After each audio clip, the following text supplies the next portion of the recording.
Hello, good morning बच्चों। Welcome to the Utkarsh classes. तो बच्चों, हम लोग पढ़ रहे थे बेसिक मैथमेटिक्स, जिसको हमने खत्म किया। इंटीग्रेशन, डिफरेंशिएशन, ग्राफ वगैरह सब बातें की।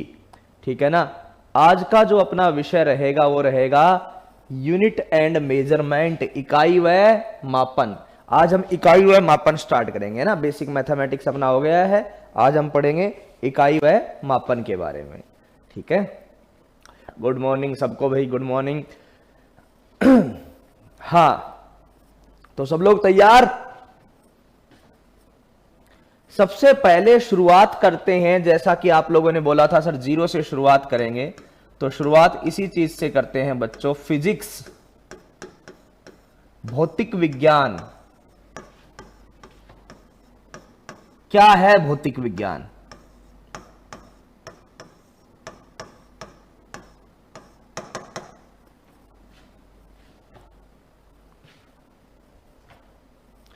बताइए भाई, भौतिक विज्ञान क्या है? हाँ, वेक्टर भी पढ़ लेंगे भाई, बिल्कुल।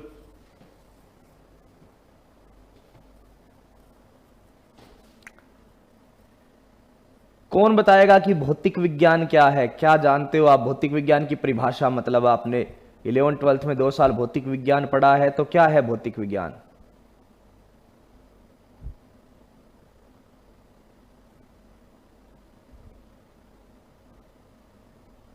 हाँ बिल्कुल, फिजिक्स स्टार्ट हो गई है।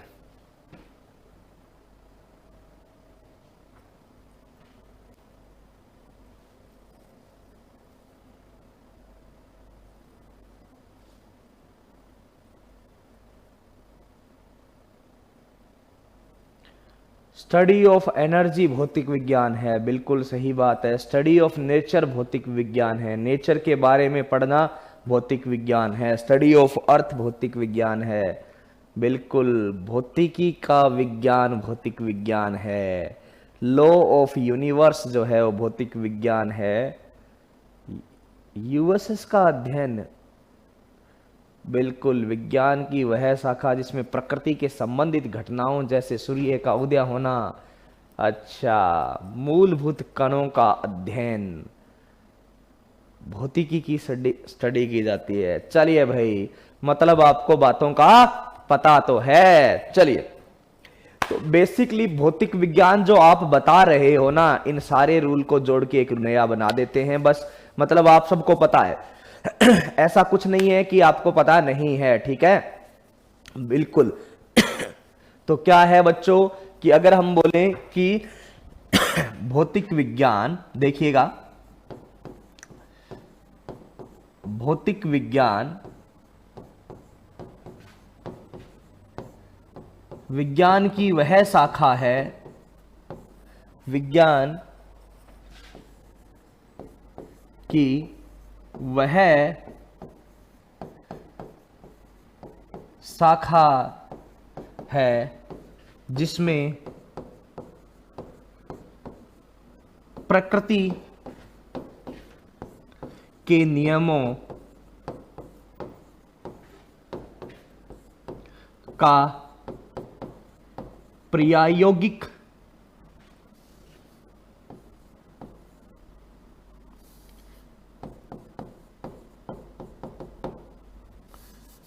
को कैसे अच्छा, प्रायोगिक लिख देते हैं,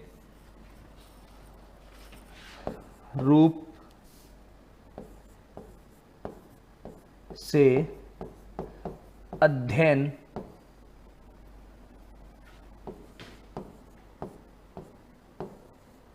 किया जाता है।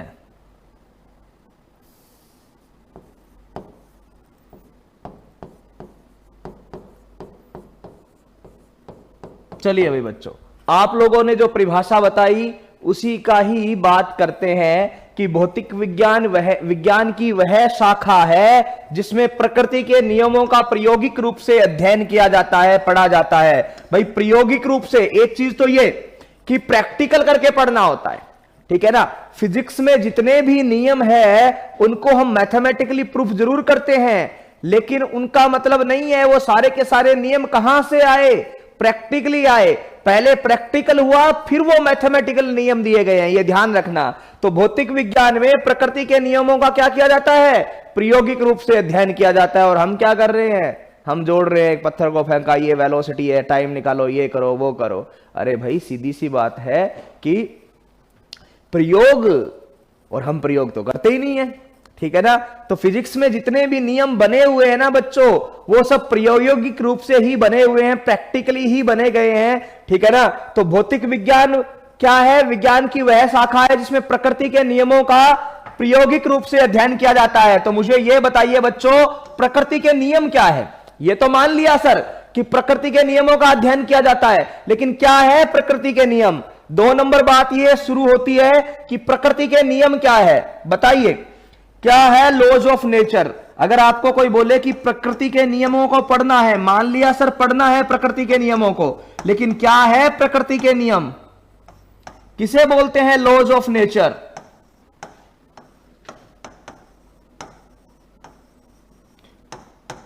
ठीक है ना। प्रकृति के नियमों को पढ़ना इज फिजिक्स। फिजिक्स और कुछ नहीं है, प्रकृति के नियमों को पढ़ना है। लेकिन क्या है प्रकृति के नियम? क्या है? कोई बोले मैं तो नहीं जानता प्रकृति के नियम क्या है, समझाओ अब उसको, क्या होते हैं प्रकृति के नियम? तो भाई प्रकृति के नियम सुनना ध्यान से, इंपॉर्टेंट बात से, हाँ बिल्कुल बना लो, साथ साथ नोट्स बनाते रहो। क्या है प्रकृति के नियम? क्या है वही कि प्रकृति के नियम वो घटनाएं हैं जो, हाँ एग्जाम्पल जैसे सूर्य का उदय होना, बिल्कुल वर्क एनर्जी, ये सब प्रकृति के नियम है, बिल्कुल सही है। मैं परिभाषा पूछ रहा हूं, एग्जाम्पल नहीं। जैसे दिन रात होना, बिल्कुल बिल्कुल इट्स एग्जाम्पल, आपके सारे सही है। ग्रेविटी बिल्कुल एग्जाम्पल है। अरे हाँ बना लो भाई, रिकॉर्डेड क्लास के वीडियो बना, नोट्स बना लो, ठीक है ना, नोट्स बना लो, कोई दिक्कत नहीं। हमारे चारों ओर जितने भी मतलब पार्टिकल है, बिल्कुल। तो अब आप लोगों ने सबने बताया, उनका जोड़ के एक मैं बना देता हूं सार। आप सबकी बातों का ही, मैं अपनी तरफ से कुछ नहीं बोल रहा हूं भाई, आप जो बता रहे हो उनका सार बना के ही बता रहा हूं, ठीक है ना। आप पूरे ज्ञानी हो, बस आप वाली बात को ही पलट के बता रहा हूं। तो भी प्रकृति के नियमों का मतलब होता है अपने चारों तरफ होने वाली ऐसी घटनाएं जो स्पॉन्टेनियस हो, यानी स्वतः हो, और सबसे इंपॉर्टेंट बात कि वो जो है वो टाइम एंड प्लेस पर डिपेंड नहीं करती हो, यानी समय बदले या जगह बदले उसके साथ वो घटनाएं नहीं बदले, उसको बोलते हैं प्रकृति के नियम। यानी हमारे चारों तरफ या वातावरण में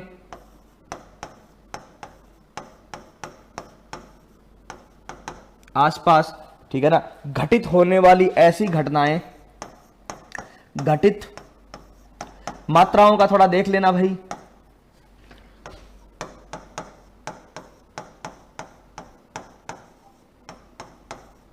ऐसी घटनाएं जो स्वतः हो तथा समय व स्थान पर निर्भर ना करे,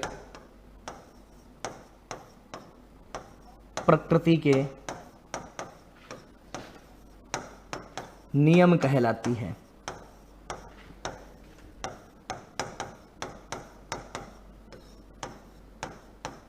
क्या है प्रकृति के नियम? प्रकृति के नियम, अब प्रकृति ने खुद ने आके बोला थोड़ी था ये मेरे नियम है।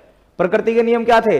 कोई साइंटिस्ट ने ऑब्जर्व किया अपने चारों तरफ की चीजें कि हाँ, और वो ही प्रकृति के नियम हो गए। उसने देखा कि ये चीजें तो हमेशा होती है, यूनिवर्सल है। यूनिवर्सल मतलब किसी भी चीज पर डिपेंड नहीं करती। यूनिवर्सल का मतलब जो टाइम जगह बदलने से बदलता नहीं है। जैसे 2 कण हैं, उनको एक दूसरे के पास रखोगे तो वो एक दूसरे पे गुरुत्वाकर्षण बल लगाएंगे, चाहे आप उनको पानी में डाल दो, चाहे आप उनको आग में डाल दो, चाहे आप उनको वैक्यूम में डाल दो, चाहे आप उसको कहीं ले जाओ, चाहे आप ये काम सुबह कर लो, चाहे ये काम आप शाम को कर लो, वो दोनों जो कण है, वो एक दूसरे को आपस में क्या करेंगे बच्चों? वो जो दोनों कण है वो एक दूसरे को आकर्षित करेंगे ही करेंगे, एक दूसरे पे गुरुत्वाकर्षण बल लगाएंगे ही लगाएंगे। ये प्रकृति का नियम है। यानी अपने चारों तरफ होने वाली ऐसी स्वतः परिघटनाएं, ठीक है ना, अपने चारों तरफ होने वाली ऐसी स्वतः परिघटनाएं बच्चों जो समय व स्थान पर निर्भर नहीं करती है, समय व स्थान पर निर्भर नहीं करती है, उसको बोलते हैं प्रकृति के नियम। और यही प्रकृति के नियम हम पढ़ने वाले हैं कहां बच्चों? फिजिक्स में। तो प्रकृति के नियमों को पढ़ना ही फिजिक्स है और कुछ नहीं है। और आपको थोड़ी सी बात बता दूं, आज अपना पहला चैप्टर स्टार्ट हुआ है तो थोड़ी ज्ञान की बातें कर लेते हैं, बाद में तो पूरी साल न्यूमेरिकल ही करने हैं, ठीक है ना। एक्चुअली फिजिक्स में जितने नियम है सब प्रैक्टिकली ही है। जैसे मान लो सबसे बड़ा एग्जांपल की वो न्यूटन ने देखा था, तो प्रैक्टिकली होता क्या है, फिजिक्स में जो भी नियम आए हैं उनकी प्रोसेस क्या होती है, पहले एक आदमी जो है या कोई साइंटिस्ट है वो उसको ऑब्जर्व करता है। ऑब्जर्व का मतलब देखता है, प्रेक्षण करता है कि अच्छा ऐसा हो रहा है। फिर उसके दिमाग में कुछ लोचा पैदा हुआ कि ऐसा हो रहा है तो ये क्यों हो रहा है। ओके ललित, ठीक है ना, ऐसा हो रहा है तो ये क्यों हो रहा है। तो ठीक है सर, ऐसा हो रहा है तो ये क्यों हो रहा है, उसने सोचा। फिर उसने ये देखा कि यार ये मैं प्रैक्टिकली करता हूं। तो पूरी प्रोसेस होती है, सुनिए ध्यान से। क्या? पहले आदमी ने देखा कुछ अपने आसपास होने वाली घटनाएं हैं। अब अपने आसपास करोड़ों घटनाएं होती है दिन में। कोई सोचता है होने दो यार, प्रकृति की है, अपने को क्या लेना। कोई महान होता है, वो ये सोचता है यार ऐसे कैसे हो रही है, मैं सोचूं तो सही। तो उनमें से साइंटिस्ट बन जाते हैं, ठीक है ना। तो उन्होंने देख लिया कि ठीक है, जैसे न्यूटन ने ऑब्जर्व कर लिया। क्या न्यूटन से पहले किसी ने उसको गिरते हुए नहीं देखा था? एप्पल को सबने गिरते हुए देखा था, लेकिन न्यूटन ने जो है वो उसको एप्पल को गिरते हुए देखा तो उनके दिमाग में कुछ आया कि यार ऐसा क्यों हुआ। तो उनके दिमाग में आया तो फिर उन्होंने लेबोरेटरी में जाके देखा कि क्या हर एक मैसिव पार्टिकल, कोई भी ऐसे कण जो एक दूसरे को अपनी तरफ खींचते हैं, ठीक है ना, कोई भी ऐसे कण जो एक दूसरे को अपनी तरफ खींचते हैं, वो ऐसा हो सकता है क्या। तो वो लेबोरेटरी में गए, लेबोरेटरी में जाके उन्होंने दो मैसिव पार्टिकल को एक दूसरे के सामने रखा, ठीक है ना, और फिर उनके बीच में डिस्टेंस चेंज करके देखी। तो उन्होंने क्या पाया, देखिए। पहली प्रोसेस ऑब्जर्वेशन, न्यूटन ने पहले एप्पल को गिरते हुए देखा। दूसरी प्रोसेस कंट्रोल्ड एक्सपेरिमेंट, यानी लेबोरेटरी में जाएंगे, फिर उनका प्रेक्षण क्या करेंगे, एक प्रयोग करेंगे, ठीक है ना। कंट्रोल्ड एक्सपेरिमेंट की लेबोरेटरी में जाएंगे और वहां जाके एक्सपेरिमेंट करेंगे। कंट्रोल्ड एक्सपेरिमेंट हुआ। अब कंट्रोल्ड एक्सपेरिमेंट करने के बाद में होती है मैथमेटिकल मॉडलिंग। मैथमेटिकल मॉडलिंग का मतलब मैथ्स का फॉर्मूला देना। तो उन्होंने जब एक्सपेरिमेंट किया, कभी द्रव्यमान बदल के देखा, कभी उनके बीच की डिस्टेंस बदल के देखी, और ऐसा ये जब सब हम कर रहे थे ना बच्चों, तो उनको फोर्स का अलग अलग फॉर्मूलाज, अलग अलग तरीके से डिपेंडेंसी आ रही थी। तो उन्होंने फिर फोर्स का फॉर्मूला दे दिया कि sir F is equal to GM1m2/r²। तो वो दे दिया फॉर्मूला। अब ऐसा नहीं है कि न्यूटन जी ने बोल दिया तो फॉर्मूला बन गया फिजिक्स का, फिर वो जाता है फिजिक्स सोसाइटी के पास। आज भी ऐसे ही बनते हैं रूल, है ना। फिर वो जाता है फिजिक्स सोसाइटी के पास, फिर फिजिक्स की सोसाइटी उसको क्रॉस चेक करती है कि भाई ये बात सही में ऐसा हो रहा है क्या। तो फिर फिजिक्स की सोसाइटी उसको वेरीफाई करती है, तब जाके हम लोग उसको पढ़ते हैं और हमारे दिमाग में ये आता है कि अच्छा गुरुत्वाकर्षण का नियम जो है वो Gm1m2/r² है, ये मैथमेटिकल है। मैथ्स तो सिर्फ हम फिजिक्स को पढ़ने के लिए काम में लेते हैं, ठीक है ना, ठीक है ना, कि मैथ्स तो हम लोग सिर्फ फिजिक्स के नियमों को पढ़ने के लिए काम में ही लेते हैं। ओके, तो चलिए भाई, तो ये हो गए आपके प्रकृति के नियम, लॉज ऑफ नेचर, ठीक है। एग्जाम्पल बता दो लॉज ऑफ नेचर के। तो जो फिजिक्स के चैप्टर है बच्चों, जो फिजिक्स के चैप्टर है ना, उनको ही हम लोग क्या करेंगे कि जो फिजिक्स के चैप्टर है उन्हीं का ही हम लोग एग्जाम्पल ले लो। तो एग्जाम्पल क्या क्या है, तो सर इसके एग्जाम्पल एक तो हो गया हीट वाला चैप्टर। आपको पता है कि हीट हमेशा हाई टेम्परेचर से लो टेम्परेचर की ओर जाएगी, उष्मा जो है हमेशा उच्च ताप से निम्न ताप की ओर जाएगी, ठीक है। और क्या एग्जाम्पल है, ग्रेविटेशन, ग्रेविटेशन यानी गुरुत्वाकर्षण एग्जाम्पल है। जितने भी फिजिक्स के चैप्टर है ना, सब इनके एग्जाम्पल है ना। ऑप्टिक्स है, ये सारे के सारे जो है, जो फिजिक्स में हम लोग चैप्टर पढ़ते हैं वो प्रकृति के नियमों के एग्जाम्पल है, और उसी को ही हमें पढ़ना है बच्चों, उन्हीं को ही हमें पढ़ना है, ठीक है ना। तो हीट जैसे उष्मा हो गई, गुरुत्वाकर्षण हो गया, और ऑप्टिक्स वाला जो चैप्टर है आपका वो पढ़ना है। चलिए भाई, अब आप लोगों को आगे बढ़ना है और एक चीज बताते हैं, ठीक है ना। ध्यान से सुनिएगा बात को। आप मुझे ये बताइए, अब तक जो बातें क्लियर हुई सुन लीजिए। फिजिक्स क्या है, ध्यान से सुनना।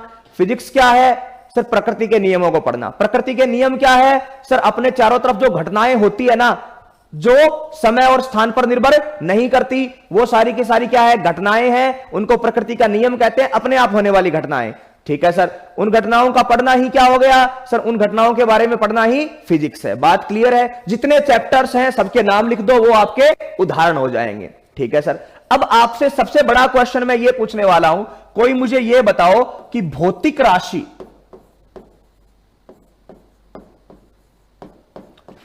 फिजिकल क्वांटिटी क्या होती है? क्या होती है भौतिक राशि फिजिकल क्वांटिटी? ठीक है ना, फिजिकल क्वांटिटी क्या होती है?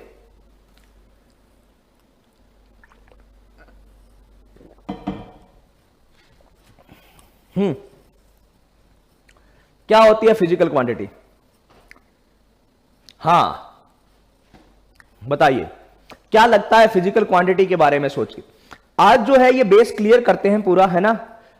और आपको पता है कि जब फिजिक्स के आपके नीट के 45 क्वेश्चन आते हैं ना, उनमें 5 से 6 ग्राफिकल बेस्ड क्वेश्चन आते हैं, 30 से 35 के लगभग आपके न्यूमेरिकल आते हैं, तो उसमें 5 से 7 जो बचे हुए क्वेश्चन है वो ऐसे ही थ्योरेटिकल क्वेश्चन आते हैं और उनको हमें करना है, जिनको मापा या तोला जा सकता है। बिल्कुल 7 होती है। अच्छा, एक चीज बताऊं आपको, आप है ना एग्जाम्पल को, मतलब आप चीजों के एग्जाम्पल बताते हो। आपसे किसी ने पूछा कि लेट्स सपोज कि, मतलब मैंने डेफिनेशन पूछी कि फिजिकल क्वांटिटी क्या है, आप बता रहे हो कि जिसको मापा या तोला जा सकता है। वो फिजिकल क्वांटिटी की प्रॉपर्टी है, वो फिजिकल क्वांटिटी का गुणधर्म है कि फिजिकल क्वांटिटी को मापा या तोला जा सकता है। वो फिजिकल क्वांटिटी का गुणधर्म है, उसकी परिभाषा नहीं है। ठीक है ना, कोई एग्जाम्पल बता रहा है कि सर जैसे ताप है, बल है, वो उसका एग्जाम्पल है। ठीक है ना, फिजिकल क्वांटिटी क्या है? बिल्कुल जिसके हेल्प से फिजिक्स के नियम का सत्यापन किया जाए। अभी मैंने आपको बताया ना, कोई बता रहा है 2 प्रकार की होती है बच्चों, वो प्रकार वगैरह अलग अलग, वो चीजें अलग है। ठीक है ना, हम लोग अगर बात करें, अभी मैंने क्या बोला सुनो, फिजिकल क्वांटिटी की डेफिनेशन सुनो, भौतिक राशि क्या होती है। तो भाई अभी हमने पढ़ा कि हमें फिजिक्स पढ़ना है। बिल्कुल सर, फिजिक्स पढ़ना है तो किसके बारे में पढ़ना है? प्रकृति के नियमों के बारे में पढ़ना है। ठीक है सर, अब प्रकृति के नियमों को पढ़ना है। न्यूटन ने यह बोल दिया कि 2 कण है, वो एक दूसरे के पास में रखे हुए हैं, तो वो एक दूसरे को अपनी तरफ अट्रैक्ट करेंगे, अपनी तरफ आकर्षित करेंगे। ये भौतिक विज्ञान का नियम हो गया। लेकिन इस भौतिक विज्ञान के नियमों को पढ़ने के लिए हमें इसको गणितीय रूप में लिखना पड़ेगा। ठीक है ना, गणितीय रूप में लिखना पड़ेगा। तो प्रकृति के नियम को पढ़ने के लिए, यानी फिजिक्स के किसी फॉर्मूला को पढ़ने के लिए, हमें जब उसको गणितीय रूप में लिखते हैं, तो गणितीय रूप में लिखते के लिए जिन राशियों को काम में लेते हैं, जिन पदों को काम में लेते हैं, उनको भौतिक राशि बोलते हैं। और फिर भौतिक राशि का गुणधर्म यह है कि उनको मापा या तोला जा सकता है। बात को समझिएगा। ठीक है ना, जैसे न्यूटन ने बोला कि भाई ये द्रव्यमान m1 है और ये द्रव्यमान m2 है, इनके बीच में दूरी r है, तो वो एक दूसरे को आकर्षित करेंगे। ये न्यूटन के गुरुत्वाकर्षण का नियम है। अच्छा ठीक है, अब उसको लिखने के लिए, गणितीय रूप में लिखने के लिए कि Gm1 m2 upon r square, गणितीय रूप में लिखने के लिए जिन पदों को काम में लेते हैं, गणितीय रूप में लिखने के लिए जिन पदों को काम में लेते हैं, जैसे f है, g है, m1 है, m2 है, आर स्क्वायर है या आर है, यहां पर ये सारे क्या हैं? यही भौतिक राशि है। यही क्या है? भौतिक राशि है। ये एफ क्या है सर? बल है। आर क्या है? दूरी है। एम क्या है? मास, द्रव्यमान है। जी क्या है? ग्रेविटेशनल क्या है? कांस्टेंट है। तो अगर हम बात करें तो इसकी परिभाषा क्या होगी बच्चों? तो इसकी परिभाषा होगी प्रकृति के नियमों को, ध्यान से सुनना, प्रकृति के नियमों को गणितीय रूप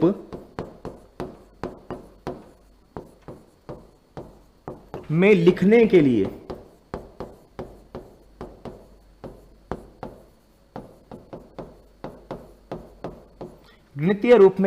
लिए जिन पदों की आवश्यकता होती है,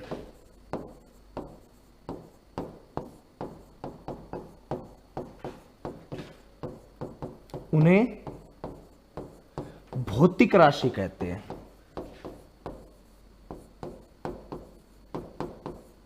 उन्हें भौतिक राशि कहते हैं। अच्छा, उन्हें क्या कहते हैं? भौतिक राशि कहते हैं। तथा भौतिक राशियों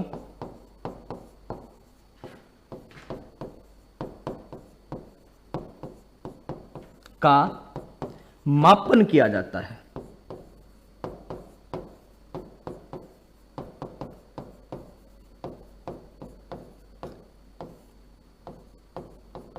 यानी बच्चों ध्यान से सुनिएगा कि ये जो है प्रकृति के नियमों को पढ़ने के लिए हमें पता है फिजिक्स पढ़ना है, बिल्कुल सर। तो फिजिक्स पढ़ना है तो फिजिक्स में हमें क्या पढ़ना है? भौतिक राशि पढ़नी है। क्या करनी है? भौतिक राशि पढ़नी है। अब सर भौतिक राशि पढ़नी है तो होता क्या है भौतिक राशि? कि सर फिजिक्स में हमें प्रकृति के नियमों को पढ़ना है। प्रकृति के नियमों को मैं स्टेटमेंट की फॉर्म में तो लिख दूंगा, लेकिन मुझे गणितीय रूप में समझाने के लिए लिखना पड़ेगा कि द्रव्यमान को 2 गुना करूंगा तो बल क्या होगा, द्रव्यमान को 4 गुना करूंगा तो बल क्या होगा। तो गणितीय रूप में जब मैं लिखता हूं तो जिन पदों को काम में लेता हूं, जैसे एफ है, आर है, एम है, ये जो मैं पद काम में ले रहा हूं, इन पदों को क्या बोला जाता है? तो इन पदों को ही भौतिक राशि बोला जाता है बच्चों। और भौतिक राशियों का मापन किया जा सकता है, यानी उनका मापा जा सकता है। तो कहने का मतलब हम बोल सकते हैं कि प्रकृति के जो नियम है जिनको हमें पढ़ना है, उनके सत्यापन के लिए, कैसे सत्यापन है? गणितीय रूप से सत्यापन के लिए जो काम में आती है उनको भौतिक राशि बोलते हैं।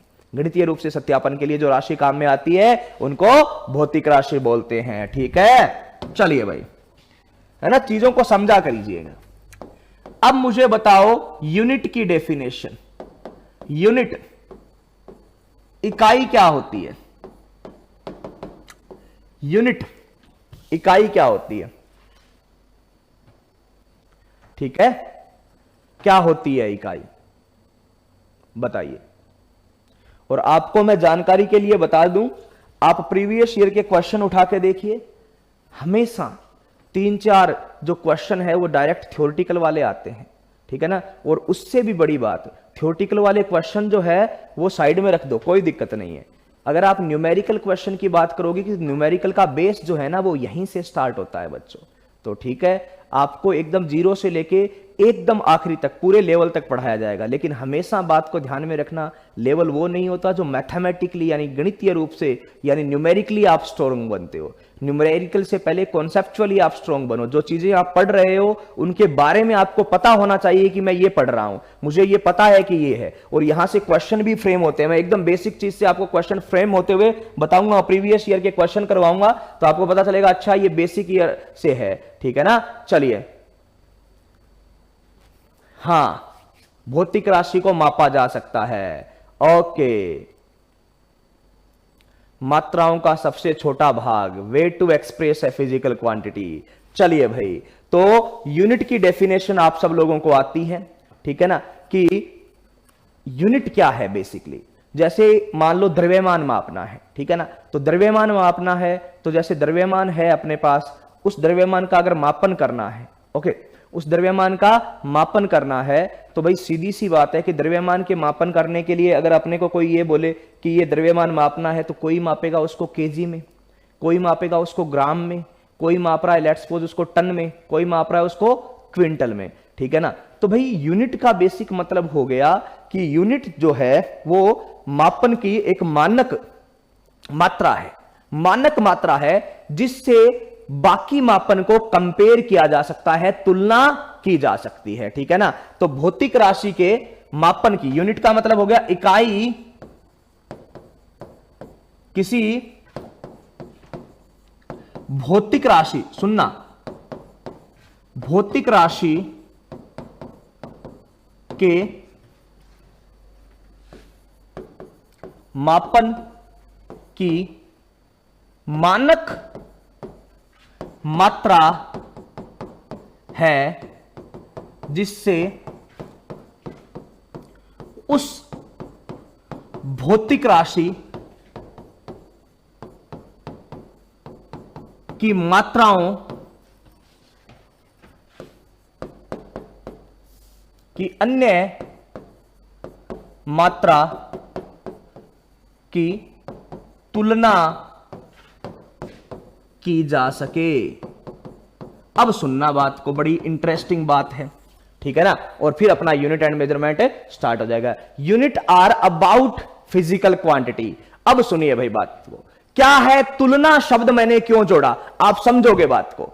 सर तुलना शब्द जोड़ने का मतलब है, जैसे मैंने बोला कि ये मेरे पास एक द्रव्यमान है और आज से मैंने इसको बोलना शुरू कर दिया कि आज से इतनी मात्रा का मान, ये मान लो कि ये एरिया है, लेट्स सपोज कि आज से मैं इतने क्षेत्रफल को बोलूंगा वन, आज से मैं इतने क्षेत्रफल को बोलने लग जाऊंगा वन, और कोई भी नाम दे दिया, लेट्स सपोज कि वन आपने नाम दे दिया कि इसका नाम दे दिया वन पंकज, लेट्स सपोज आपने दे दिया कि आज से मैं इसको बोलूंगा एक पंकज यूनिट है। ये क्या है, एक पंकज यूनिट है। आज से मैंने इसको इकाई बोल दिया कि ये जो क्षेत्रफल है ये मेरी एक नई इकाई होगी और इतना सा जो क्षेत्रफल होगा उसको मैं एक पंकज यूनिट बोलूंगा। तो ये जो है वो स्टैंडर्ड हो गया, स्टैंडर्ड का मतलब फिक्स हो गया, मानक हो गया कि इतने क्षेत्रफल को आप एक पंकज यूनिट बोल दोगे। ठीक है सर, तो फिर आप इतने को कैसे बोलोगे, तो आप देखोगे यार ये तो इससे, जैसे ये रख के देखोगे, अच्छा ये तो सर इससे लगभग 10 गुना है, तो ये हो गया आपका 10 पंकज यूनिट। क्या हो गया, 10 पंकज यूनिट। अच्छा फिर आपने इधर देखा कि यार ये तो सर इसका आधा गुना दिख रहा है, तो ये हो गया हाफ पंकज यूनिट। तो बेसिकली यूनिट और कुछ नहीं है, ये मेजरमेंट में अलग अलग मेजरमेंट के लिए लोगों ने बनाया, किसी ने कुछ बोला किसी ने कुछ बोला, तो अलग अलग मेजरमेंट के लिए लोगों ने इकाई बना दी कि भाई ये इतनी सी चीज को मैं ये बोलूंगा, ये उसका हो गया मानक कि उसको उसने निश्चित कर दिया कि इतनी सी चीज को मैं ये बोलूंगा। अब बाकी जो उसकी जितनी भी मात्रा है उसका तुलना कर लेंगे कि अच्छा ये इससे 10 गुना है तो ये 10 यूनिट हो गया, ये इसका आधा है तो ये हाफ यूनिट हो गया। तो इस तरीके से बच्चों क्या किया गया कि किसी भी भौतिक राशि के मापन की मानक मात्रा है, इकाई क्या है उसकी, मानक मात्रा है। ठीक है, और जिससे उस भौतिक राशि की अन्य मात्रा की तुलना की जा सके। जैसे किसी ने ऐसे हाथ में लिया और वजन मापा और बोला कि एक पत्थर रख दिया, जैसे अपने राजस्थान वगैरह में, इंडिया में पहले क्या होता था कि एक पत्थर सा रहता था कि ये जो है वो एक शेर के बराबर है, यानी एक शेर मानते थे ना, शेर सवा शेर, ठीक है ना, मण में भी अपने मापते थे। तो एक पत्थर सा लिया कि आज से ये एक शेर के बराबर है, तो वो एक शेर हो गया आपका। ठीक है, एक शेर हो गया। अब देखा कि अपने पास तो सर बहुत सारा पड़ा है, तो फिर क्या करते थे, ऐसे उसको मापते थे, जैसे गेहूं माप रहे हैं तो गेहूं को मापा, एक तरफ तराजू में वो शेर वाले पत्थर रखे, एक तरफ अपनी गेहूं रखी और पता चला कि यार गेहूं तो लगभग जो है वो 20 पत्थरों के बराबर है, उन्हें 20 पत्थरों के बराबर है, तो सीधा बोल देते थे ये क्या हो गया, 20 शेर हो गया। ठीक है ना, फिर वही शेर थोड़ा सा बड़ा हो गया, मान लिया 1 केजी बन गया मान लो, तो 1 केजी का एक बाट आपके पास आया। ठीक है ना, अब उसको रखा यहां पे और देखा कि अच्छा ये तो 18 केजी के बराबर हो रहा है, तो उसको क्या बोल दिया गया, 18 केजी। तो सिंपल सी इकाई जो है वो क्या है कि किसी भी भौतिक राशि की एक नियत अमाउंट कर दी, किसी भी भौतिक राशि की एक नियत अमाउंट को फिक्स कर दिया गया कि इसको 1 केजी बोलेंगे, इसको 1 यूनिट बोलेंगे। तो बाकी बची हुई जो चीजें हैं उनको तुलनात्मक कर लिया कि अच्छा ये 20 गुना है तो 20 किलो हो गई, ये आधा गुना है तो आधा किलो हो गई, ये 1/4 टाइम है तो ये सर 250 ग्राम हो गई अपने। तो इस तरीके से कंपैरिजन करके किया जाता है, उसको बोलते हैं बच्चों यूनिट। ठीक है ना, तो यूनिट की डेफिनेशन क्लियर होनी चाहिए आपके दिमाग में। ठीक है ना, इनसे भी बहुत सारे क्वेश्चन उठते हैं कि यूनिट है क्या। ठीक है, चलिए ओके, तो अब आगे बढ़ते हैं। यूनिट की डेफिनेशन आप सबको दिमाग में बैठ गई, अरे हाँ ना बोल दो, बैठ गई ना बात, कोई टेंशन नहीं है, क्या होती है और रटना नहीं है कभी।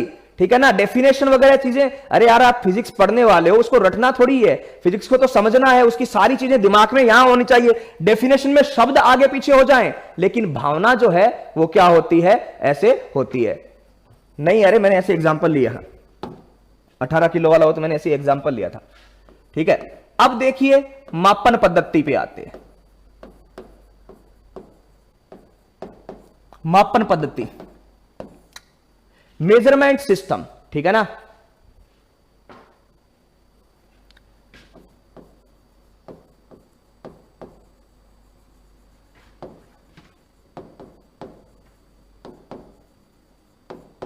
चलिए ओके बच्चों, मेजरमेंट सिस्टम।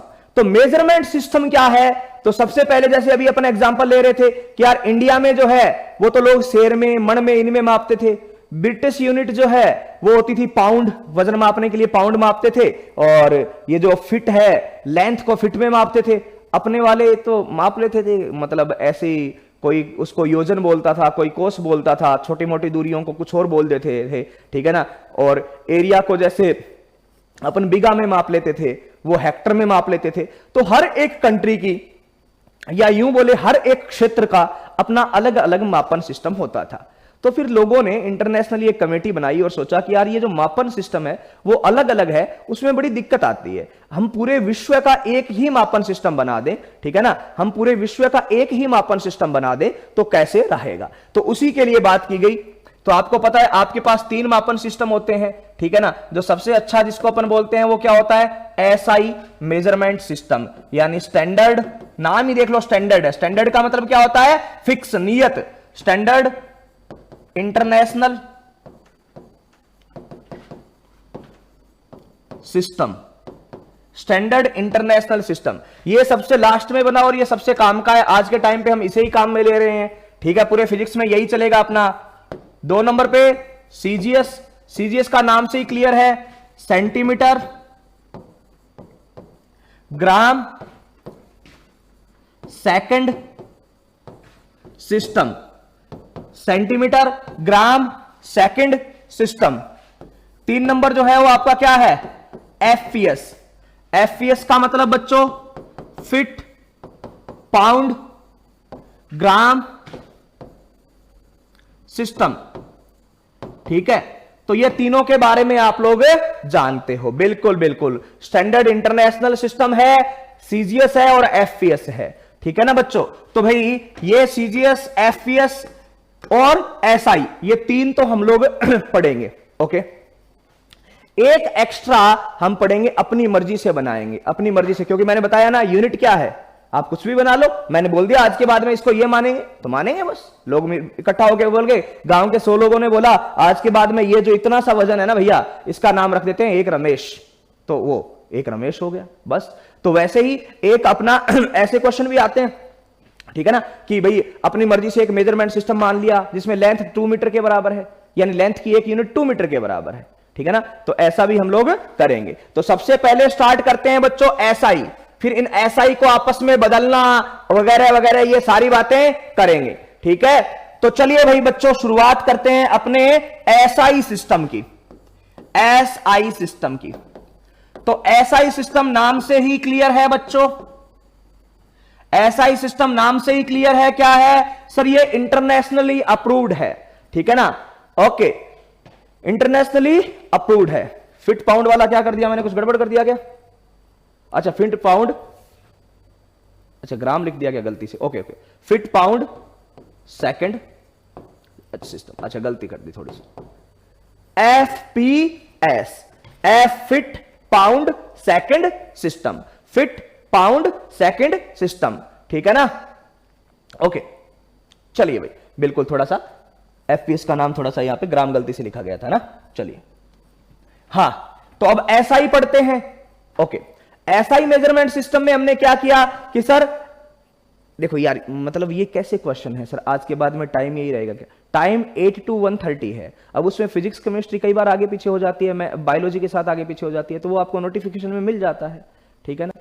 ऐसा कुछ है नहीं, रीजन रहता है, यूट्यूब पे लाइव आना पड़ता है 8 बजे सुबह मुझे, टारगेट जेई के लिए ना, प्रीवियस ईयर के पेपर डिस्कशन के लिए। तो जिस दिन यूट्यूब पे लाइव आता है उस दिन मॉर्निंग में क्लास नहीं होती है, फिर वो बाद वाली क्लास होती है। ऐसे ही केमिस्ट्री वाले सर को आना पड़ता है यूट्यूब पे लाइव। तो ये जो चीजें हैं वो चलती रहती है ना, आप ज्यादा टेंशन मत लो, बस पढ़ाई पे ध्यान दो। कुछ क्वेश्चंस आपके अलग तरीके के आ रहे हैं। हाँ एक क्वेश्चन अच्छा था स्ट्रेटेजी, तो स्ट्रेटेजी भी डिस्कस करेंगे हम लोग बच्चे, तो आप लोग अच्छे से पढ़ते रहना, स्ट्रेटेजी भी डिस्कस करेंगे कि क्या करना है। देखो मेरा ये मानना है आप लोगों के पास इतना टाइम है सफिशिएंटली कि हम एकदम जीरो से उठ के सारी चीजें पढ़ें। और मैं आपको कभी 40 क्वेश्चन के लिए नहीं पढ़ाऊंगा, मैं आपको बोलूंगा पूरे के पूरे 45 क्वेश्चन ही एग्जाम में अटेंड करने हैं। और मैं ये डेफिनेटली आपसे वादा करता हूं कि आपको जितने कॉन्सेप्ट एग्जाम में आने वाले हैं, ठीक है ना, आज इतने साल के एक्सपीरियंस में से इतनी बात तो क्लियर है, जितने कॉन्सेप्ट एग्जाम में आने वाले, क्वेश्चन की बात नहीं कर रहा, ठीक है ना, जितने कॉन्सेप्ट एग्जाम में आने वाले हैं वो सारे आपके क्लास नोट्स में कवर किए जाएंगे। आप एग्जाम दे के आ जाना और आके बता देना कि सर ये एक क्वेश्चन थोड़ा सा बाहर से आ गया, सर इसके बारे में आपने डिस्कस नहीं किया था, ऐसा नहीं होगा, ठीक है ना। 45 के क्वेश्चन के कॉन्सेप्ट सारे अंदर से आएंगे, नीट के एग्जाम के अंदर से, ठीक है ना। सिंपल सी बात है, तो अच्छे से सीखते रहो चीजों को।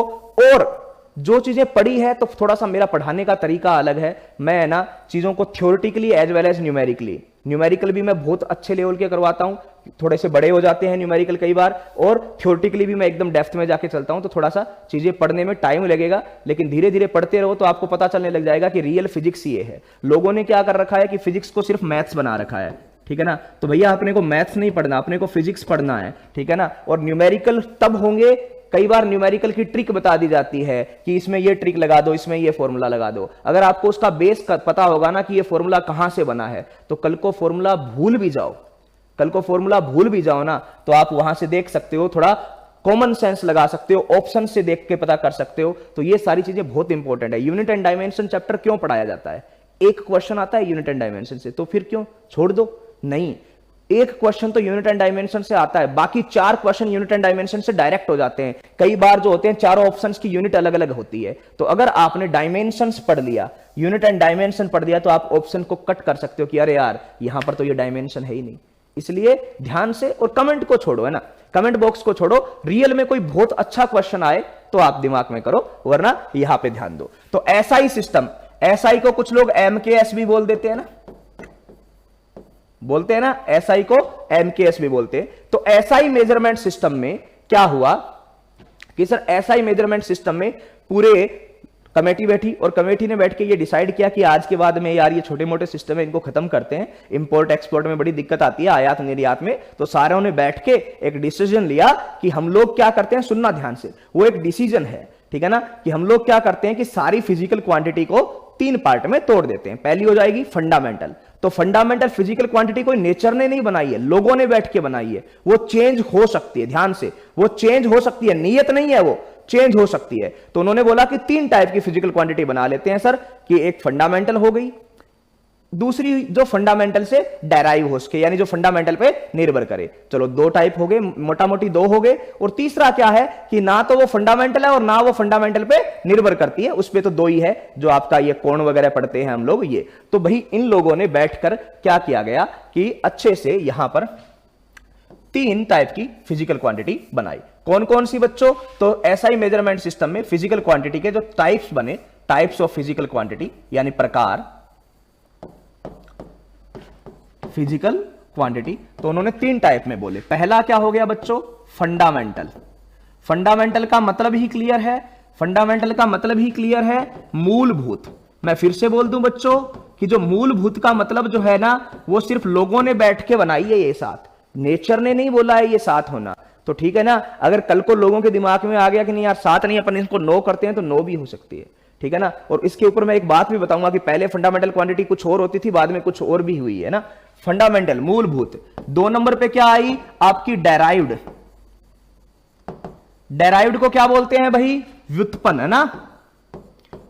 व्युत्पन्न का मतलब जो इससे डेराइव की जा सके, जो मूलभूत से निकाली जा सके, यानी मूलभूत से निकालने का मतलब वो मूलभूत पर निर्भर कर सकती है, मूलभूत पर निर्भर कर सकती है, ठीक है।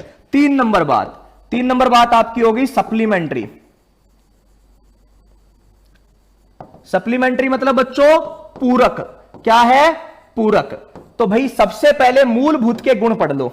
मूलभूत के गुण बोल रहा हूं मैं क्लियरली, यहां पे मूलभूत की परिभाषा नहीं है। गुण का मतलब उन्होंने मूलभूत भौतिक राशि कैसे प्राप्त की, ठीक है ना। उन्होंने मूलभूत भौतिक राशि जो है वो कैसे प्राप्त की, या कैसे बोला कि इन 7 को मूलभूत बनाएंगे। तो उनका कारण था कि वो क्या होनी चाहिए? परस्पर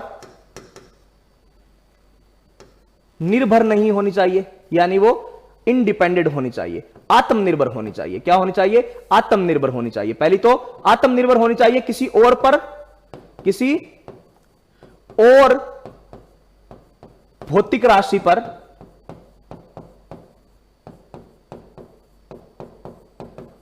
निर्भर ना करे। पहली बात तो ये, निर्भर ना करे, पहली बात तो ये थी, और किताबों में यही लिखा गया है। पहली बात तो यह थी कि भाई किसी और भौतिक राशि पर निर्भर ना करे, ठीक है ना, किसी दूसरी भौतिक राशि पर निर्भर ना करे। क्या पढ़ रहे हैं अपन? टाइप्स ऑफ फिजिकल क्वांटिटी, यानी फिजिकल क्वांटिटी, भौतिक राशि के प्रकार। तो पहला हो गया फंडामेंटल। तो फंडामेंटल क्या बना बच्चों? फंडामेंटल क्या बना है यहां पे? तो सर फंडामेंटल का मतलब, मूलभूत का मतलब वो भौतिक राशि जो किसी और पर निर्भर नहीं करती, खुद अपने आप पर निर्भर करती है। एक बात ये, और दूसरी बात क्या थी? तथा ये इजीली अवेलेबल हो, तथा इनकी इकाई आसानी से मिले, आसानी से मिले। कहने का मतलब, अब आप लोग ये सोचिए बच्चों, जैसे किलोग्राम है, द्रव्यमान की इकाई जो है वो, चलो द्रव्यमान को मूलभूत मान लिया, ठीक है, लेकिन उसकी जो इकाई है वो ग्राम क्यों नहीं ली गई, क्विंटल क्यों नहीं ली गई, ग्राम क्यों नहीं ली गई, क्विंटल क्यों नहीं ली गई, क्या ली गई, किलोग्राम कैसे ली गई? तो किलोग्राम क्यों ली गई, उसका भी कारण है कि भाई आसानी से मिले। तो 1 किलोग्राम द्रव्यमान जो है ना वो बहुत आसानी से मिल जाता है। आपको पता है 1 ग्राम तो बहुत छोटा हो जाता है, क्विंटल थोड़ा बड़ा हो जाता है, तो किलोग्राम जो है वो बीच का सा हो गया, आसानी से मिले। तो मूलभूत के 2 ये कारण थे बच्चों, ध्यान से, कि मूलभूत राशि के कारण क्या हो गए कि वो किसी और पर निर्भर ना करे, किसी और पर निर्भर ना करे। पहली बात तो यह थी कि किसी और पर निर्भर ना करे, और दूसरी बात इनकी इकाई जो है वो इजीली अवेलेबल होनी चाहिए, ठीक है ना, ये इकाई जो है वो इजीली अवेलेबल होनी चाहिए, यानी स्वतंत्र इकाई है। ओके, दूसरी बात डेराइव्ड की मैं बात करूं तो डेराइव्ड का तो एक ही डेफिनेशन है, डेराइव्ड यानी व्युत्पन्न की तो एक ही परिभाषा है, ये भौतिक राशियां, ये राशियां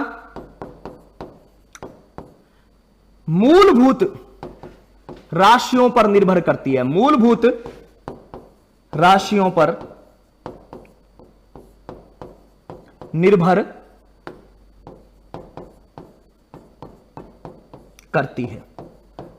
ये राशियां मूलभूत राशियों पर निर्भर करती है। मूलभूत का मतलब क्या हो गया, बेसिक राशियों पर। किस पर डिपेंड करती है, मूलभूत राशियों पर, यानी बेसिक फंडामेंटल पर डिपेंड करती है, और उन्हीं से डेराइव की जा सकती है, यानी उन्हीं से व्युत्पन्न की जा सकती है। तो दूसरी डेफिनेशन क्लियर है भाई, फंडामेंटल क्लियर, डेराइव्ड क्लियर। अब बात करते हैं सप्लीमेंट्री की। तो सप्लीमेंट्री का मतलब होता है ये अपने आप में मस्त है, ना इन पर कोई निर्भर करता है, ना ये किसी पर निर्भर करती है, ना इन पर कोई निर्भर करता है, ना ये किसी पर निर्भर करती है, ये अपना ही अलग ही रहते हैं, ठीक है ना। तो सप्लीमेंट्री का मतलब ये राशियां मूलभूत से या मूलभूत पर निर्भर नहीं करती है, मूलभूत पर निर्भर नहीं करती है।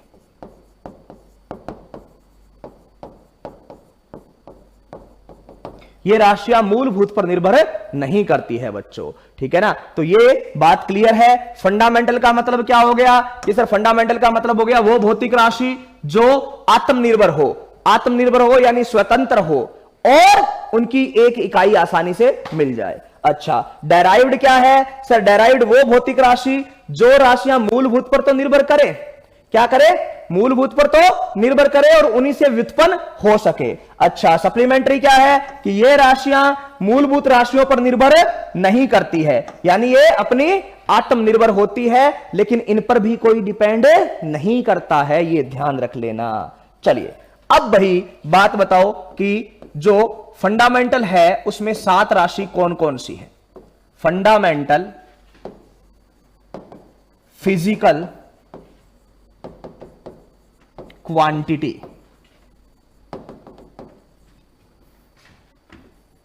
मूलभूत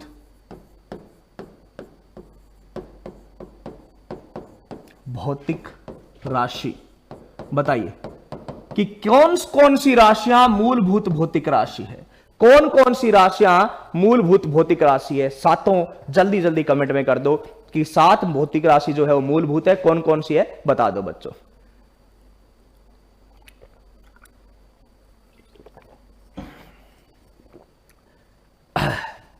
बिल्कुल सबके एग्जांपल देंगे बच्चा, डेराइव्ड का, पूरक का, सबका। अभी तो बस लिखा है कि ये क्या है, एग्जांपल सबका देंगे। तो यहां पे मैं लिख रहा हूं राशि, यहां पर उसकी इकाई, इकाई किसमें, एसआई में, ठीक है। यहां पे जो सिंबल है उसका प्रतीक कैसे लिखा जाता है ना, प्रतीक ही लिख देता हूं।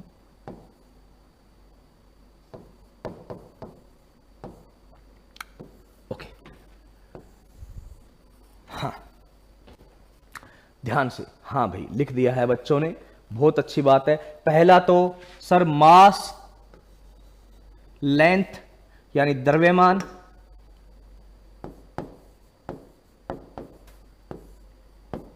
लंबाई,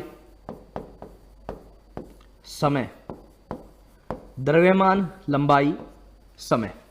ओके, द्रव्यमान, लंबाई, समय, तीन तो ये है ही।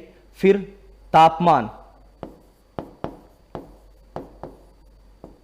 ओके, 1 2 3 4। अच्छा, उसके बाद में एक आती है अपनी इंटेंसिटी, एक आता है आवेश, और एक आता है अपना केमिस्ट्री वाला मोल। पदार्थ की मात्रा, पदार्थ की मात्रा, विद्युत धारा,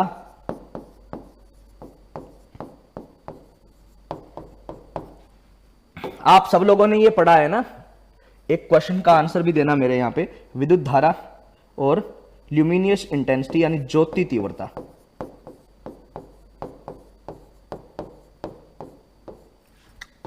इकाई इसकी किलोग्राम होती है, इसकी मीटर होती है बच्चों, इसका सेकंड होता है, तापमान केल्विन होता है। ये सब चीजें पता है तो जल्दी जल्दी लिख लो। पदार्थ की मात्रा मोल, केमिस्ट्री में पढ़ते हैं, ठीक है। विद्युत धारा एम्पियर, ल्यूमिनियस इंटेंसिटी कैंडेला, ठीक है, ल्यूमिनियस इंटेंसिटी कैंडेला। चलिए, अच्छा इसको m से लिखते हैं क्योंकि मास है, लेंथ को l से, टाइम को t से, टेम्परेचर को k से, और कुछ जगह थीटा से, दोनों से लिखा जाता है। थीटा ज्यादा प्रीफर करना है, थीटा ज्यादा प्रीफर करना है। पदार्थ की मात्रा में MOL लिख देते हैं, लास्ट वाला E हटा देते हैं।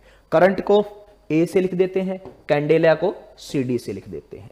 ओके, अब सुनना बात को ध्यान से। यहां पर ये है 7 राशि है, सबने पढ़ा है। ये सातों राशियों के इकाई है सामने, और ये इनके प्रतीक है। मुझे एक बात बताओ, आप द्रव्यमान, लंबाई, समय, तापमान ये सब 11वीं में पढ़ लेते हो, 12वीं में जाते हो तो विद्युत धारा भी पढ़ लेते हो, केमिस्ट्री में हम मोल के बारे में भी पढ़ लेते हैं, फिजिक्स में भी पढ़ते हैं, केटीजी वगैरह में, ठीक है। ज्योति तीव्रता कहां पढ़ी है आपने? 11वीं 12वीं में कहां ज्योति तीव्रता पढ़ी है आपने? किस जगह पर ज्योति तीव्रता पढ़ी? इसमें मेरे 2 क्वेश्चन है आपसे। एक तो आपने ज्योति तीव्रता यानी कैंडेला के बारे में कहां पढ़ा है, और दूसरी बात, हमारी यहां बात हो रही है कि ये फंडामेंटल क्वांटिटी तो मूलभूत है सर, बिल्कुल। और अगर ये मूलभूत है बच्चों, तो आपने 10th में पहली बार आवेश का नाम सुना। 10th में पहली बार जब आपने आवेश का नाम सुना, तो 10th में पहली बार आवेश का नाम सुना, आवेश पहले पढ़ा, यानी आवेश पहले पढ़ा, चार्ज धारा बाद में पढ़ी। आवेश पहले पढ़ा, धारा बाद में पढ़ी। उसी तरीके से जब 12वीं आपने की, 12th आपने जब की, तो आवेश इलेक्ट्रोस्टैटिक पहले पढ़ते हो, विद्युत धारा बाद में पढ़ते हो। और धारा को आप लिखते भी क्या हो? आवेश बटा में समय, यानी जो धारा है वो आवेश और समय पर निर्भर करती है। धारा जो है वो आवेश और समय पर निर्भर करती है, ठीक है सर। तो धारा जो है वो आवेश और समय पर निर्भर करती है, तो धारा तो निर्भर कर गई आवेश पर, तो मूलभूत तो आवेश होना चाहिए था। मूलभूत जो है वो तो आवेश होना चाहिए था, धारा को क्यों मूलभूत लिया गया? मूलभूत तो जो है वो आवेश होना चाहिए था, धारा को क्यों मूलभूत लिया गया? मूलभूत जो है वो आवेश होना चाहिए था, धारा को क्यों लिया गया मूलभूत में, ये बताइए यहां पे, ठीक है ना। आप लोगों को धारा को परिभाषित कैसे करते हो? किसी से भी मैं पूछूं कि विद्युत धारा की परिभाषा बताओ, तो क्या बताते हो विद्युत धारा की परिभाषा? सर, आवेश के प्रवाह की दर, यानी आवेश बटा में समय। क्या बताते हो? आवेश के प्रवाह की दर, तो आवेश बटा में समय, ठीक है ना, आवेश बटा में समय, ठीक है।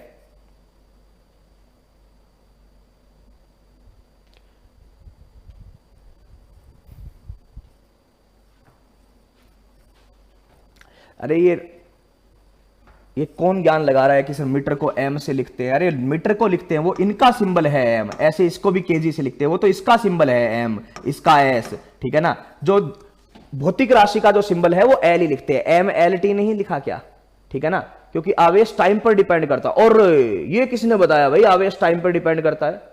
अच्छा, अरे भाई लंबाई का सिंबल एल ही तो लिखते हो, लेंथ को एल से ही लिखते हो, वो मीटर को लिखते हैं एम से, ठीक है ना। हाँ, एम्पियर को जरूर कुछ लोग आई से लिखते हैं, कुछ ए से लिखते हैं। मैं आपको बोलूंगा कि ए से ही लिखना। स्टैंडर्ड बुक में एम्पियर को ए से लिखा जाता है, कुछ लोग आई और ए से दोनों से डिनोट करते हैं, लेकिन ये नहीं है। लेंथ को एल से ही लिखा जाता है भाई, वो मीटर को लिखा जाता है एम से, वो इसका मीटर का सिंबल है। मैंने जो प्रतीक लिखे हैं भौतिक राशि के प्रतीक लिखे हैं, डायरेक्ट यहां से जोड़ो। ऐसे तो मास को फिर के से लिख दो आप, ठीक है ना। आवेश की प्रवाह की दर को विद्युत धारा कहते हैं, यही तो बात है ना। आवेश बराबर क्यू बाई टी, ठीक है। चलिए ज्योति तीव्रता आपने पढ़ा है, ठीक है, कोई बात नहीं, अच्छी बात है। आवेश बराबर Q by T, Q by T. तो आवेश के प्रवाह की दर को क्या कहते हैं? क्योंकि धारा बहुत की नियमों के अच्छा भौतिकी बोलना चाह रहे हो, तो वो क्या आवेश नहीं करता क्या? बस ये जानना चाह रहा था, एक बच्चे ने सही लिखा है, ठीक है ना। एम्पियर आसानी से मिल जाता है और एक कुलाम आसानी से नहीं मिलता है, इसलिए कुलाम नहीं लिया गया, ये वाली बात है। चार्ज डायमेंशन लेस होता है। अरे तेरी, कुछ भी करते जा रहे हो, कुछ भी बोलते जा रहे हो। अरे यार सोचो फिर बोलो। चार्ज डायमेंशन लेस होता है, चार्ज डायमेंशन लेस होता है। चार्ज करंट और इस पर डिपेंड नहीं करता क्या? टाइम पे। कैसे पागलों वाली बात कर रहे हो? किसी चीज का सही आंसर नहीं आए, सुनो, बोलने की जरूरत नहीं है, ठीक है ना। सुनते रहो कि हाँ, ऐसे तुक्के मत मारो। I not depend on Q N T. कौन बोल रहा I not depend on Q N T? I बराबर क्यू बाई टी नहीं निकालते हो क्या? ठीक है, डिपेंडेंसी आई बराबर क्यू बाई टी नहीं निकालते हो क्या? चलिए भाई सुनिए बात को। एक ही चीज है कि भाई सीधा बोल, क्या दे रखा है एनसीईआरटी की बुक में? I not depend on Q N T दे रखा है। धारा की इकाई है आवेश, आवेशों के योग से धारा है। सर यूनिट एंड मात्रक एक ही चीज है ना? हाँ, मात्रक और इकाई तो एक ही चीज है ना। धारा एक अदिश राशि है और चार्ज क्या सदिश है? आवेश भी तो अदिश ही है भाई। अच्छा चलो सुनो, छोड़ो। एक बच्चे ने बहुत सही आंसर दिया, मैं नाम नहीं पढ़ पाया, कोई बच्ची थी, लेकिन बहुत सही आंसर दिया। और आंसर यह था कि सर धारा की 1 एम्पियर जो है वो मिल जाती है और आवेश का 1 कूलाम्ब मिलता नहीं है। इसलिए सुनना, मैं बता रहा हूं, ये नेचर ने नहीं बनाए, ऊपर वाले ने नहीं बनाए, इंसानों के बनाए हुए हैं। ये बदल सकते हैं, ठीक है ना। ये फिक्स नहीं है, ये उस सोसाइटी बैठी, सोसाइटी ने बनाए। तो बिफोर 1990, उससे पहले अगर आप कोई पुरानी बुक फिजिक्स की उठा के देखोगे, और उस टाइम पे रशियन फिजिक्स काफी अच्छी होती थी, तो रशियन ऑथर्स की कोई बुक उठा के देखोगे ना, जैसे इरोडो जिन्होंने लिखी है, उनकी इरोडो की थ्योरेटिकल भी है, ठीक है ना। तो रशियन ऑथर की जब बुक उठा के देखोगे, उनमें क्या होता था, यहां पर विद्युत धारा की जगह जो 7वीं भौतिक राशि है, ये 6ठी भौतिक राशि है, वो आवेश हुआ करता था, ठीक है ना। फिर ये डेफिनेशन एक्स्ट्रा जोड़ी गई, क्या कि इनकी एक इकाई आसानी से मिले, ठीक है ना। तो पहले I बराबर Q इंटू टी, ये एक मूलभूत भौतिक राशि, ये एक मूलभूत भौतिक राशि, और इसको किसमें डाल रखा था? व्युत्पन्न में। किसमें? व्युत्पन्न में। आवेश जो है उसकी एक इकाई 1 कूलाम है, जो इतनी बड़ी होती है कि मिलती नहीं थी। 1 कूलाम बहुत बड़ी है। आपने जब भी क्वेश्चन किए क्या किए? माइक्रो कूलाम, नैनो कूलाम में किए हैं। 1 कूलाम एक बड़ी अमाउंट होती थी, तो 1 कूलाम इजीली नहीं मिलती थी। लेकिन जो करंट है 1 एम्पियर, वो बहुत आसानी से मिलता था। आप फिजिक्स की लैब में 12th में किया भी है। वो छोटे छोटे गैल्वेनोमीटर अमीटर होते थे, उसमें 2 एम्पियर करंट दौड़ रहा था, 5 एम्पियर करंट दौड़ रहा था। तो 1 एम्पियर जो था वो इजीली अवेलेबल था आसानी से उपलब्ध था। तो आसानी से जो उपलब्ध होता है, उसकी उपलब्धता के अनुसार फिर इसको क्या बोला गया कि चार्ज को फंडामेंटल से हटाओ, फंडामेंटल में किसको रखो? धारा को रखो। धारा को फंडामेंटल में रखा गया, और उस समय के बाद में ये I बराबर Q बाई टी वाला फॉर्मूला Q बराबर IT बन गया कि आवेश निर्भर करता है धारा और समय पर। आवेश निर्भर करता है धारा और समय पे, ठीक है ना बच्चों। तो ध्यान से सुनना ये बातों को, ठीक है ना। अब ल्यूमिनियस इंटेंसिटी के बारे में सोचना क्या होता है, आपने पढ़ा तो है ही सबने, ठीक है ना। चलिए आगे बढ़ते हैं, आ जाओ।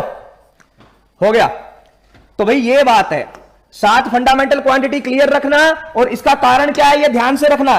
और फिर से बोल देता हूं क्लियर, ये भगवान ने, मतलब ऊपर वाले ने नहीं बनाया है, इंसानों की बनाई हुई चीजें हैं। ये कुछ लोगों ने बैठकर सोचा कि हमें ऐसा करना है, इनमें कल भी कोई चेंज हो सकता है। ऐसा नहीं है दिमाग में आ जाए कोई और चेंज करना है तो कर लेंगे। अब इसके बारे में सोचते रहना कि ज्योति तीव्रता कहां पड़ी थी, कैंडेला कहां पढ़ते हो, तीव्रता तो पढ़ते हैं, ठीक है ना, थोड़ा सा सोचना। बेसिक मैथमेटिक्स की क्विज नहीं दी गई बच्चों, वो तो बेस था, ठीक है ना। इसकी क्विज मिल जाएगी आपको, यूनिट एंड डायमेंशन की अच्छे लेवल की, यूनिट एंड मेजरमेंट की अच्छे लेवल की क्विज मिल जाएगी, और उसमें एरर के क्वेश्चन बहुत अच्छे होंगे, ठीक है ना। तो इसकी क्विज आपको मिल जाएगी, टेंशन नहीं लेनी है। ओके, चलिए आ जाइए भाई बच्चों।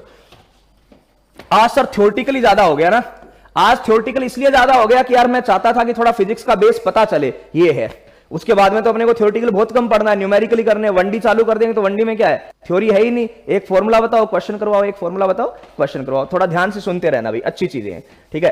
अब आते हैं हम लोग किस पे, 2 नंबर व्युत्पन्न भौतिक राशि पे।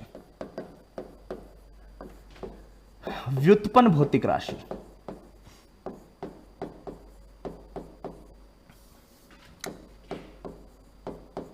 व्युत्पन्न भौतिक राशि क्या है, व्युत्पन्न भौतिक राशि, ठीक है ना।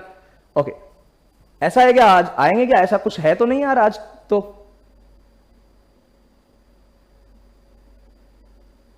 कुछ है क्या एप्लीकेशन पे आज डाला हुआ है?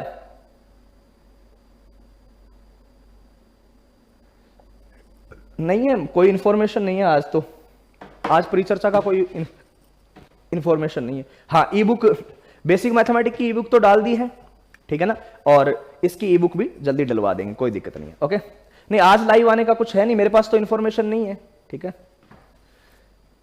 मजा इसलिए नहीं आता बच्चे क्योंकि हमें आदत पड़ गई है न्यूमेरिकल करने की, अपने को दिमाग में ही बैठ गया है कि फिजिक्स का मतलब ये होता है। चलिए अब आएगा, थोड़ा ध्यान से रहो। व्युत्पन्न भौतिक राशि, तो व्युत्पन्न भौतिक राशि की अगर बात करें तो, अच्छा 9:30 पर है क्या,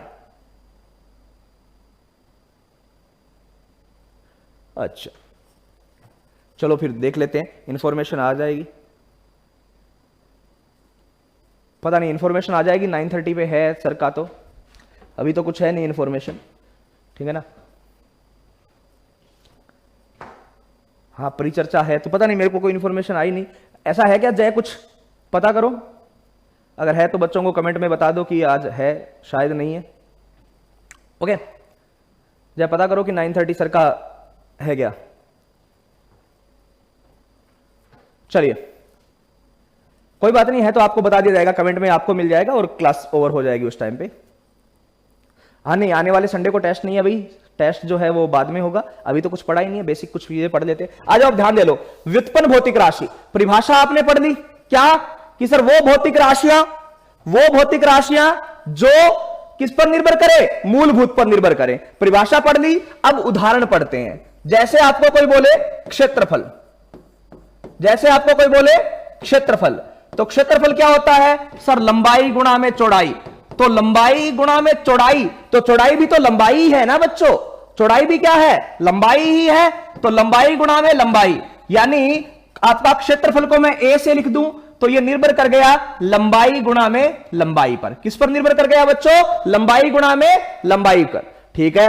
ओके, तो ये लंबाई है और ये लंबाई है, क्षेत्रफल निर्भर कर गया लंबाई गुणा में लंबाई पर। ओके बच्चों, उसी तरीके से अगर आपको कोई बोले कि भाई चाल क्या है, चाल, तो चाल आप क्या लिखते हो, दूरी बटा में समय, ठीक है ना, दूरी बटा में समय, तो दूरी क्या है सर, दूरी भी तो लंबाई है, क्या है, लंबाई है, बिल्कुल सही बात है, बटा में समय, दूरी बटा में समय, तो ये क्या हो गया सर, चाल निर्भर कर गई, लंबाई किस किस पर निर्भर कर गई, लंबाई और समय, तो लंबाई आपकी मूलभूत राशि, ठीक है ना, मूलभूत भौतिक राशि है। समय जो है वो आपका क्या है, जो समय है वो क्या है कि सर समय है वो आपका मूलभूत भौतिक राशि है, डिपेंड करेगा चाल पे, बिल्कुल चाल पर डिपेंड, चाल डिपेंड करेगी लंबाई और समय पर, तो चाल डिपेंड करेगी लंबाई और समय पर, तो ये व्युत्पन्न भौतिक राशि हो गई, ये लंबाई हो गया और ये आपका क्या हो गया, समय हो गया भाई बच्चों। तो इस तरीके से हम क्वेश्चंस को करते हैं। ओके, तो हाँ भाई 9:30 आपकी परिचर्चा है, ठीक है, तो हम लोग क्लास को ओवर करेंगे, अभी 9:30 परिचर्चा है आपको। अब मैं आपको तब तक कुछ चीजें बोलना चाहूंगा कि कल की क्लास से पहले बच्चों कुछ ढंग के मुझे विमा व विमीय सूत्र में परिभाषा, दोनों में अंतर बता देना कि विमा क्या होती है और विमीय सूत्र क्या होता है, इन दोनों में अंतर बता देना, कल यही पढ़ने वाले हैं, ठीक है ना। विमा और विमीय सूत्री पढ़ने वाले हैं कल, तो कल कुछ सोचकर अच्छे तरीके से, और कल अपने पास न्यूमेरिकल रहेंगे भाई बच्चों। आज का जो लेसन था वो फिजिक्स के नाम करना था मुझे, क्यों? क्योंकि मुझे बताना था कि रियल में फिजिक्स क्या होता है और रियल में ये डिफरेंस है, ठीक है ना। तो हम लोग बात करेंगे कल से, अपने पास ये न्यूमेरिकल है, विमा विमीय सूत्र, फिर विमा के क्या काम में आते हैं, फिर प्रीवियस ईयर के क्वेश्चंस करेंगे, और ये चैप्टर खत्म होगा, फिर मेजरमेंट भी पढ़ेंगे अपन, एरर वगैरह भी बहुत इंपॉर्टेंट चीजें हैं, ठीक है ना। तो कल मुझे विमा व विमीय सूत्र में अंतर बताओगे आप लोग। आते ही कमेंट गुड मॉर्निंग के कमेंट के साथ में डिफरेंस बता देना कि सर ये विमा होती है और ये विमीय सूत्र होता है, ठीक है बच्चों। तब तक के लिए अपना ध्यान रखो, सुरक्षित रहो, ओके बाय।